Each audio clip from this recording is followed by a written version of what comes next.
Is Democratic Congressman Adam Schiff, a ranking member of the Intelligence Committee. Let's untangle a little bit of this, because his denial of any investigation could be completely accurate, but that does not mean that he would even know if there were a preliminary inquiry, which is what would be done leading up to an investigation, as NBC News was reporting last night. Congressman? Well, that's true, Andrea, and I think the broader picture is there are a lot of disturbing connections between Donald Trump and the people that he surrounds himself with and Russia. And then when you add that to the fact that Russia is so plainly, as the administration has acknowledged, interfering in our election by hacking and dumping of emails that are intended basically to hurt Secretary Clinton and help Donald Trump, it paints a pretty terrible portrait of what's going on here. And this is something I think the Trump campaign has never fully answered, never even tried to answer. Probably the best answer they could give would be the release of Donald Trump's tax returns. That might at least tell us if there are financial interests that are driving his policies on Russia, because, of course, this is a candidate, Donald Trump, who has spoken admiringly of Putin, who has said that he might recognize Russia's illegal annexation of Crimea, that he might do away with sanctions on Russia. He has avoided at all any kind of criticism of Russia. Far from it. He said Russia is trying to attack ISIS in Syria when they're really bombing civilians. So there has to be some explanation for this bizarre admiration and fascination that Donald Trump has with Putin. Whether it's coming from his advisors or his own financial interests is something that voters ought to know before they go to the polls next Tuesday, but I'm skeptical that they will. As we're looking, there are some live pictures of Donald Trump in a Wawa with Mike Pence as he's doing some retail campaigning. But, Congressman, getting back to the point, the New York Times is reporting that there's no direct link between Donald Trump and the Russian government or Vladimir Putin. So whether he is expressing sympathy or some kind of affinity, if you will, to Vladimir Putin, there's no direct financial link that they've been able to establish. Well, I think the bottom line is we just don't know, and probably the best information that could help us determine whether there are financial links would be those tax returns that might show if Donald Trump has investments in Russia and if there are investing partners in Russia that are close to the Kremlin.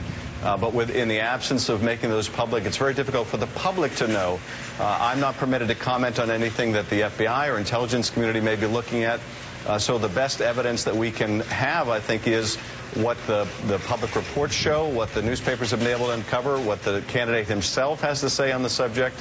And we either have to accept one of two conclusions, both, I think, equally troubling, that Donald Trump, as he has said, is so admiring of Putin because Putin said something nice about him. That would be condemnation enough that he has such a fragile ego that when someone like Putin praises him, that's all it takes. Or there's something more involved, because the policy basis cannot be rationalized. Russia is antagonist to the United States. Its actions are deeply inimical to our national security interests. There is no reason, no logical reason for Trump to want to be such a cheerleader, in effect, for the Kremlin. And this is the view not just of Democrats, but of Republicans who have served in GOP administrations and had responsibility for national security matters.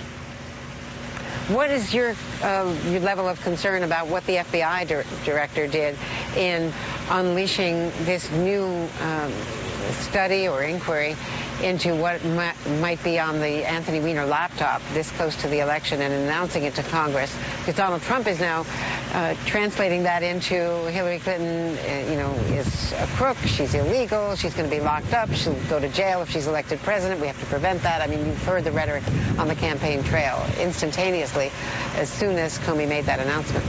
Well, and that kind of politicization of the director's letter was completely something that the director should have anticipated, and I have a hard time believing he wouldn't have anticipated, which makes it so baffling and such a terrible, I think, error in judgment on the director's part. I served for almost 6 years in the Justice Department as Assistant U.S. Attorney. We didn't talk about pending investigations. We didn't talk about closed investigations. And when the director started doing that, started sending out files to Congress in drips and drabs, raw investigative material, giving Congress only a piece of the investigation, and then compounded that 11 days before the election by dropping this letter into everyone's lap that didn't inform the public of anything that they could make use of, but made itself the subject of great innuendo and accusation, It was in violation of those very sound policies, but also deeply unfair to Secretary Clinton. How do you defend against this innuendo? You really can't. Those DOJ policies are there for a reason. They're designed to be fair. They're also designed to make sure that the stays above political reproach, that they're not perceived as putting their hands on the scale. And the fact that this letter's now been published just before the election does open the director up to legitimate criticism that he is picking sides, that he's talking about some investigations and may not be talking about others. Those are questions that should not be taking place close to an election. It's bad for the Bureau, and I think it underscores what a serious mistake this was. Adam Schiff, the ranking member on the House Intelligence Committee and a former prosecutor himself. Thank you very much, Congressman. Thanks for being with us.